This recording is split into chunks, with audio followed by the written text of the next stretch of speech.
Chris Newman here. Many people are puzzled about what they call Maori prison statistics. Politicians, social workers are often seen on the television informing the nation that we have a very unjust criminal system in the courts and so on because it punishes Maori people for being Maori. And that the high level of Maori in the prisons or under welfare or whatever is an expression of how intolerant we New Zealanders are, especially white people, and how our colonialism has caused all this terrible suffering. And our insensitivity to Maori culture is the cause of these other folk who are raised Maori, apparently, suffering from our unkindness and our indifference and our cold-heartedness and our cruelty. And this story has been told for quite a while. But do the facts support the story? Or is it just another holy story designed to get money and resources out of the population and make us feel bad about ourselves? Because surely there is a whole lot of people of Maori descent who've got nothing to do with prisons, who are just living normal lives, who've lived according to a higher standard, so therefore the law's not interested in them because they sort of live outside or beyond the meaning of the law because their morality and their behaviour is operating at a higher level. Let's investigate what's going on here. I have put into the question, you might call it, the cycle of dysfunction under Tikanga influence, because I believe that we have a cultural and a spiritual influence operating in the background that needs to be addressed. And as a matter of principle, I've said that we create a reality, all of us humans do, from our values, which influence our choices, and our choices are expressed as behaviour, and the behaviour have outcomes, and the outcomes then reinform our values, and so we get a cycle of reality, which is based on, in this blue, it's all written in blue, based on inputs. And those inputs that we have are spiritual and cultural. Now, for some people, those spiritual and cultural inputs could be Christian morality, the 10 Commandments of the Bible. Those higher level inputs, if they lead to choices and behaviour and outcomes that are in line with them, that would be pretty virtuous, harmonised and uplifting. But what about if under the reactivated old tribalist system, Tikanga, which provides a justification for this old tribal control, and the rangatiratanga system, which provides for entitlement of those who keep within that system? Let's say that was operating through the old gods or the old principles of tapu, mana, utu and muru, and those were influencing people who were inside the tribal structure. Then if those people, if they let that in deep and be adopted in this way, adopted it as their values, for example, tapu is the victim story, terrible colonialism, white men are evil, all that, and that story is actually a lie, so you become a liar when you believe that story which is untrue. The mana, your pride and ego, you know, I am this, I am that, therefore I'm better than you and I'm dominating and domineering. You become a bully if you take it that far.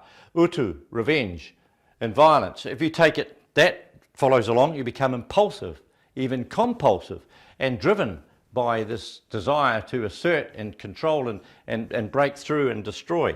And then the muru, the plunder, to rob and steal. There's nothing wrong with thieving or selling drugs as a wholesale business, whatever.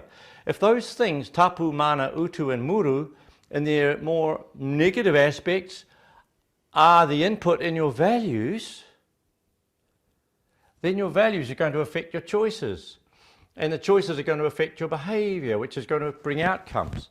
So what say if you end up in prison or in the courts or in a negative social situation, you have been living antisocially, creating antisocial outcomes. You've been self-destructive.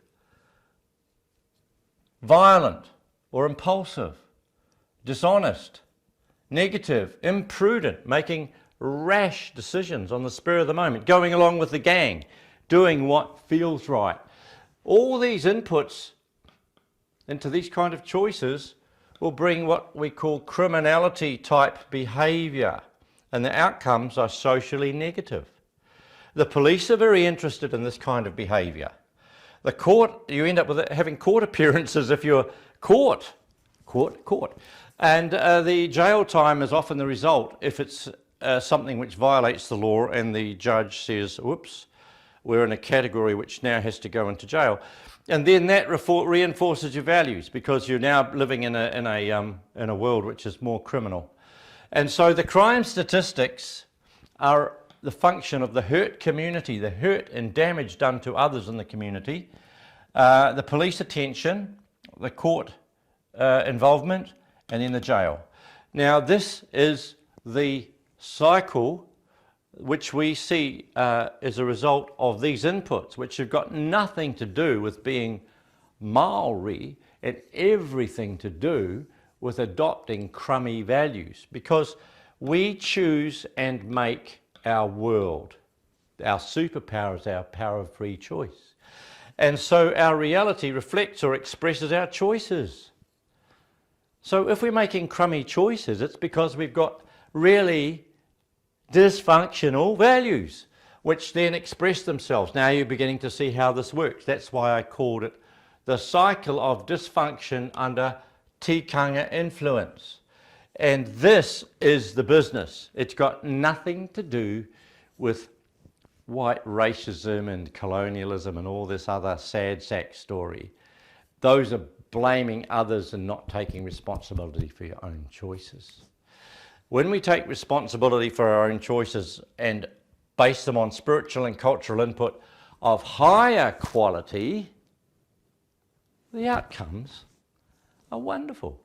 The outcomes would increase happiness and joy in the community, would bring attention of those who are seeking to build leadership, a new direction, and innovative, happier society, and build up a community and a nation of value which is based on unity, truth, love, and life.